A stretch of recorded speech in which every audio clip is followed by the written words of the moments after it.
Suraida, nagugutom na ako. Sana makahanap tayo ng pagkain dito sa bundok. Ako rin, Betty, nagugutom na ako.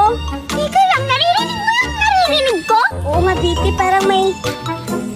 Ayun, Suraida, tingnan mo, may bata!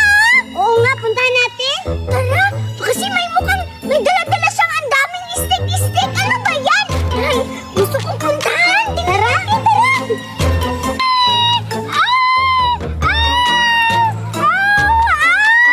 Tingnan mo, Suraida, oh. Para siyang baliw. Umiiyak ba yan o hindi? Hindi, nagkakanta siya. Nagkakanta? Oo. Bakit naman ang boses niya? Teka lang, tingnan mo yung hawak na hawak niya, oh. Parang pagkain. Pagkain na yan, Bibi. Tara, kunin natin. Sige, pero kailangan muna natin manghingi kung bibigyan pa tayo. Di, try natin, Bibi.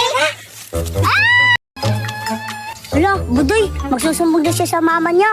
Oo nga, siguro may kinuha na pagkain yung kaibigan ni Melinda. Siguro, tara, puntahan natin. Ayun na, oh, umalis na sila. Dali, tara. Dito na tayo, Suraida. Dito na lang natin kainin yung, jili-jili ng, ano ba yun? Pati nakakasalita. Anong tawag sa kanya? Pipi. Bisabi sa kanin nga, Pipi. Oo, sige. Anong kulay? Ito kakainin ko. Ano ba to, orange? Sa akin. Wow, iba't ibang kulay, no? Sarap-sarap siguro nito. Tikman ko nga. Ako rin, Pipi. Titikman ko na. Nabasa na tuloy ako. Ang hirap naman kasi buksan ito. Pipi, ang sarap-sarap ng kulay pink.